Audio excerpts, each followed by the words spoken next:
Hi guys, this is my round 2 game from the Hinckley Open. So I just won my first game with black, and I had to play black again against a international master. He's rated 2,507. So he was the top seed, if I remember correctly, in the tournament. So yeah, anyway, so d4. And I was talking to my friend before the game, and he recommended that I just play b5 here. He's a big fan of the Polish defense. So I was like, you know what, whatever, let's just play it. So b5, the Polish, e4, so attacking the b5 pawn, bishop b7. So I'm also attacking his e4 pawn. He takes on b5, I take on e4. Knight f3, knight f6, castles, e6, c4, bishop e7, knight c3. Now the idea is as soon as this bishop gets attacked, then I just drop it back to b7. So bishop back to b7, d5.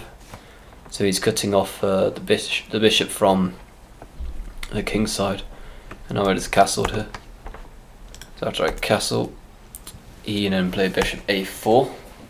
His bishop was a little offside on b5, he's not really doing anything, and he's planning to reroute it to c2 and then make a queen c2 and put pressure on my king's side. So I played bishop a6, which I thought was a pretty good move. And I'm aiming at this pawn and maybe at the rook and threatening to take on d5. And I thought I started causing my opponent a couple of problems here, because he plays queen d3, and after I take on d5, his pawn is still pinned. And so now he has to play knight takes d5. And after knight takes d5, he has to play queen takes d5. And now, okay, so he's attacking my rook. Let's play c6. And he's got to go back, queen d3. He's also got to protect the pawn, and now after all these captures I can now play d5, and he's in a little bit of trouble here. You know, my position's pretty active now. I've got a lot of pressure against the c4 pawn. If he plays b3, then I can go. So if he plays b3, I can go bishop f6, put pressure on the rook, and then he's also sort of trapped his bishop in. In the future I might be able to play knight d7, knight c5, put pressure on the queen and bishop. Okay, so he played bishop c2. So it's a good move because now he's threatening mate on h7. And now he can play b3 next move and his bishop's not trapped. So I play g6. Okay, now he chooses to play knight to e5. So he protects the pawn this way. If he played b3, I think this is as good. I can get pretty active now. Bishop f6, putting pressure on the rook. Instead of the rook b1, knight d7. My knight can come to c5, and I'm quite happy in my position here. So he plays more active with knight e5. And now I play bishop f6 anyway. Queen g3.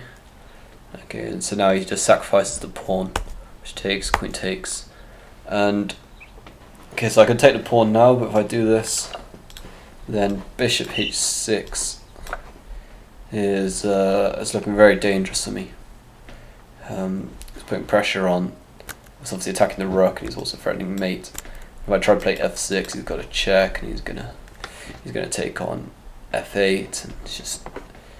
So instead, I just played knight d7 here first. So knight d7, queen d6.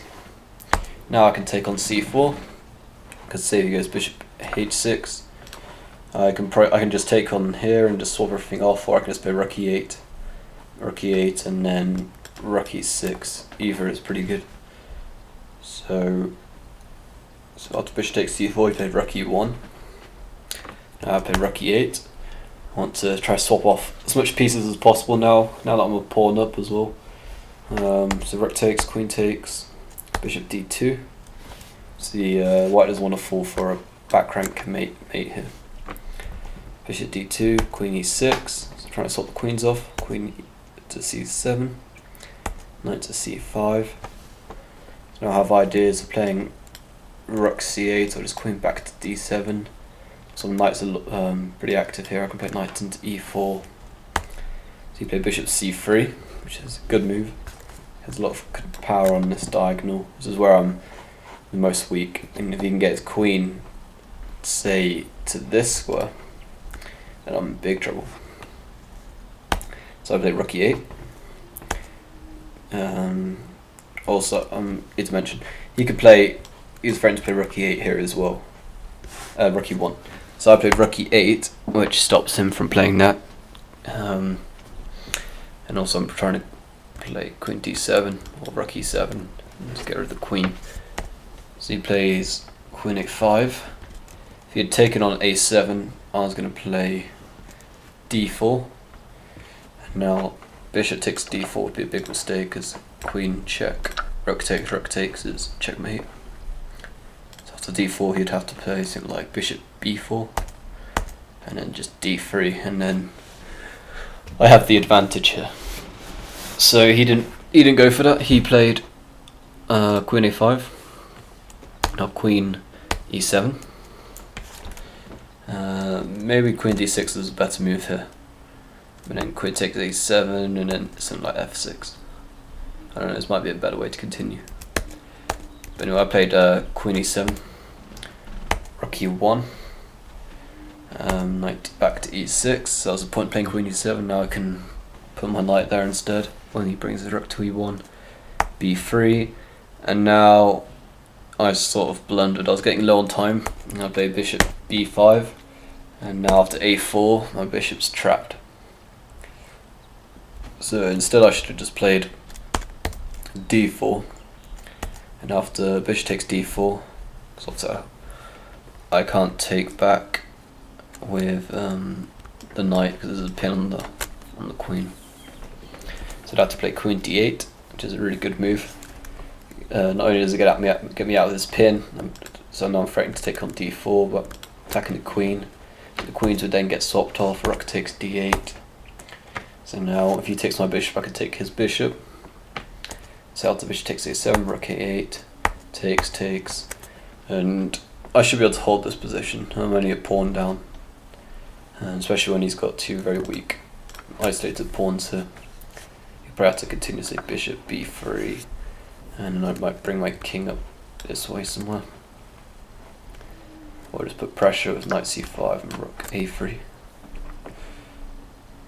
Okay, so yeah, I played bishop b5, which is a mistake, and then a4, d4, bishop d2, and then queen c5. So I'm attacking his bishop on c2, bishop d1, a6, bishop f3, rook c8, takes, a takes. So I have two pawns in a piece, but it's just not enough, especially as his position gets really active now. Queen a6, rook d8, queen takes c6. Well, there goes one pawn. Queen takes c6, bishop takes c6. Now he's attacking the pawn on b5 as well. After knight c5, b4, knight b3, bishop g5, rook d6, bishop takes, h6, takes, d3, rook d1, d2, bishop c4, and I resigned here. Because now my knight has to move and he's going to win the pawn on d2. And I should have probably resigned. I should have resigned earlier, but yeah, I was a little annoyed to lose that game. I thought I was doing really well to shoot at this point. After b3, if I just played d4, I think I saw this move as well. I played bishop b5 and then the idea of playing d4 and queen c5. I sort of just miscalculated. I miscalculated here that I was going to play something like bishop d3, but then you can just take, and then my rook falls. So this is losing. So yeah, I just miscalculated that, which is, yeah, it's a long time, which is really annoying. But yeah, if I just played d4 and bishop d2 and take, I don't know if I played it here, d4, and now it's queen d8, I've probably been able to draw the game. So